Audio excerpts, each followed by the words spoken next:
So I'm here to talk about, is diversity a forest or a garden? You see, I came to Singapore to speak on Sunday on the mythology of dance at Esplanade as part of the Samarpan festival. But on my way, I had a meeting where everybody was saying how wonderful it is to have a diverse culture. And I remembered all the meetings where I'm invited to talk on diversity. It's the coolest thing in the global village.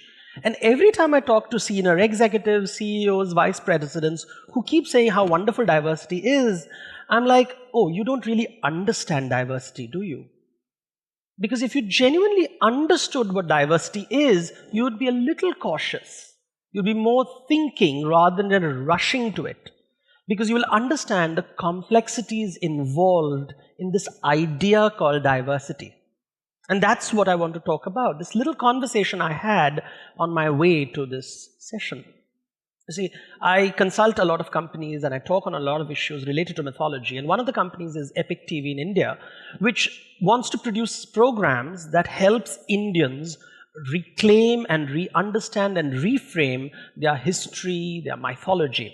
And I was speaking to the CEO and I said, okay, in which language are your shows? And he said, Hindi. I said, only 40% of India speaks Hindi, and most of whom speak Hindi will not pay for your advertising revenue. And what about the diaspora who may not speak? Maybe it should be in English, I said. He said, but English is only 10% of the population.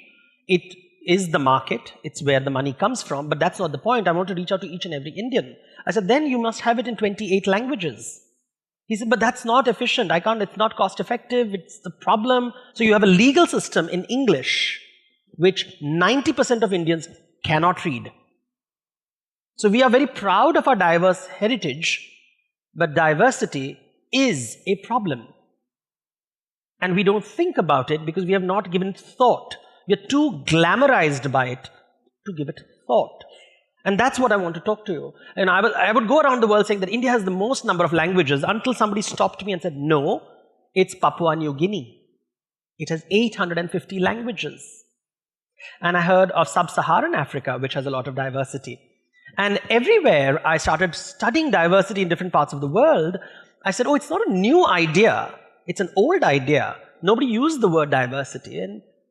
But why is it not popular? Why do we have to train ourselves to be diverse? Why do we need a value called diversity? Aren't humans diverse? Nature is diverse. Diversity in plants, in animals, so human society. So why is diversity a big thing? It should be the most natural thing. And then came the problem. And this is the problem. Imagine 4 people on a table speaking language A, B, C, and D. How will you get them to talk to each other? What's the solution you have in mind? And you can conduct this workshop anywhere in the world and you'll come up with 3 buckets of solution. First, let everybody speak to each other in their respective languages. But that's too much of effort. That means every person has to know 3 extra languages. Solution 2, let everybody speak either A, B, C, or D. But that will create conflict. Whose language should I speak? Yours or mine? And so we come up with a cop-out. Let's design a language which belongs to none of us. Language E, in which all of us invest a little bit, but nobody takes 100% ownership of it. And these are the 3 possible solutions that you will get. The question that comes down to this, and which is the best solution, depends on what do you value? What do you value in a human engagement?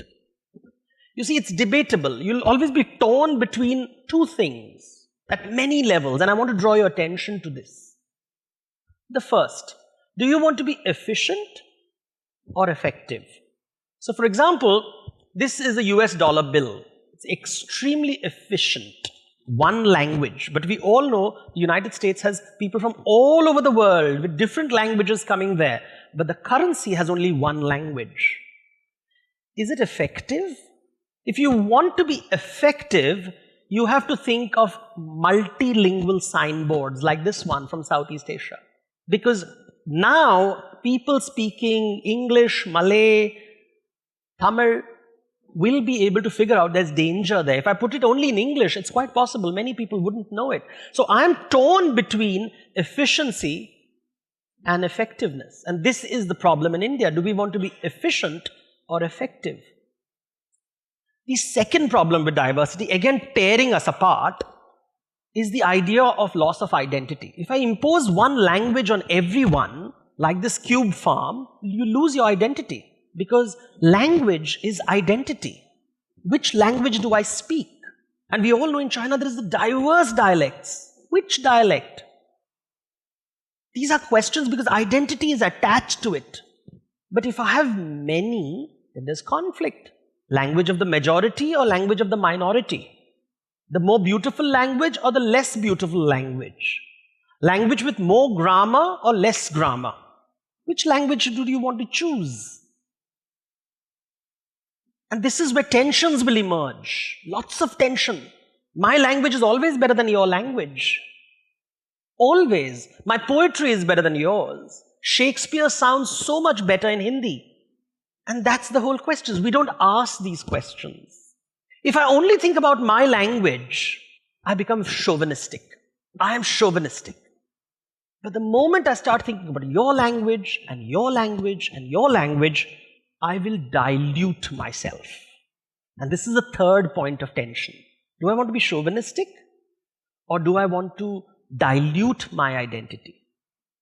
And these tensions are what is the real problem in the world that we do not want to address because it is uncomfortable. You see, do we want to make the effort, to figure out what language do you speak? Do I want to figure it out?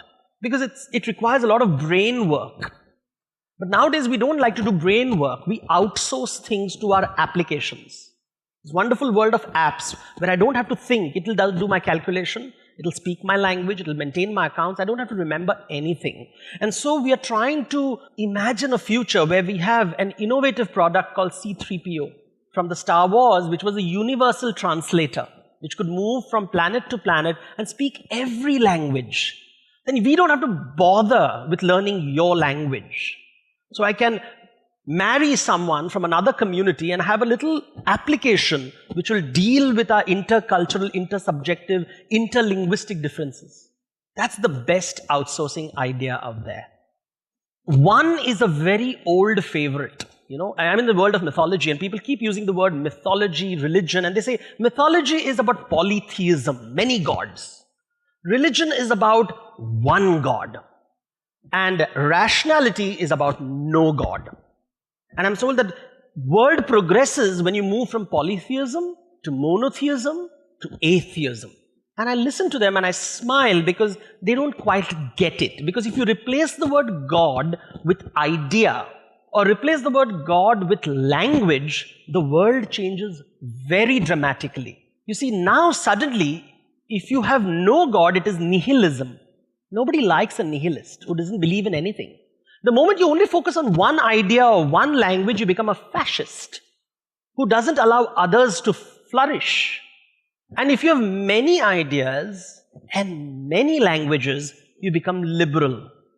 So we bring it back to polytheism. This is what polytheism was all about. Different gods, different goddesses, plants, animals, trees, anything you want. So when we say we're a liberal society, we're really going back to old tribal roots of polytheism. We just don't like that image because you see, we are progressive and modern. Not really. We still have those tribal wars. Who shall win, the nihilist or the fascist? Multiple fascists out there fighting. One God, one language, one idea. Nobody wants to make room for two, and we're talking about diversity. And these are the challenges for the future. If you want to see the future, these are the challenges you will face.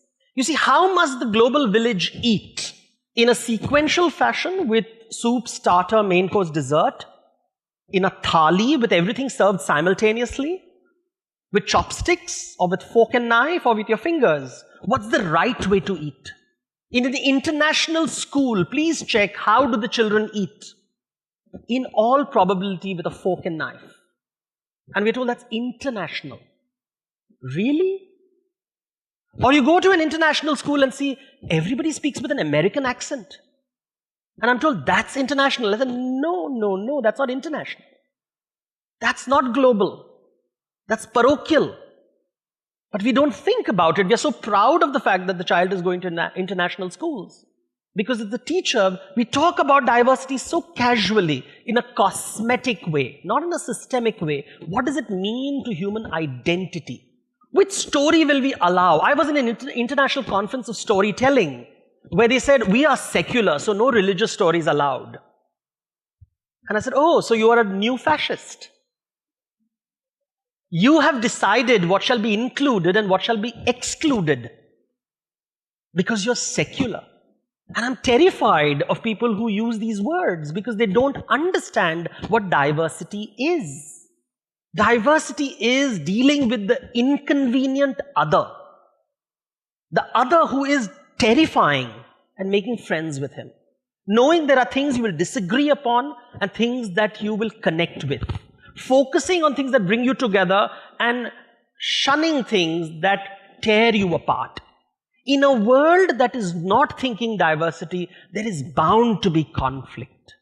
You see, he can't help us in our future. You can't outsource human issues to machines. Diversity is not a garden. We'd like a garden because it's secure, controlled, safe, manageable. But a gardener decides what is crop and what is weed. What shall be sown and bloom and we shall be kicked out, thrown out. This is how nation states are designed, as gardens. Perhaps the future is about going back to nature, the forest. It is unpredictable and frightening, and it is about survival of the fittest. But remember, the only place in the world where there is true meritocracy is the jungle. In the jungle, there are no favorites. It's truly a meritorious society.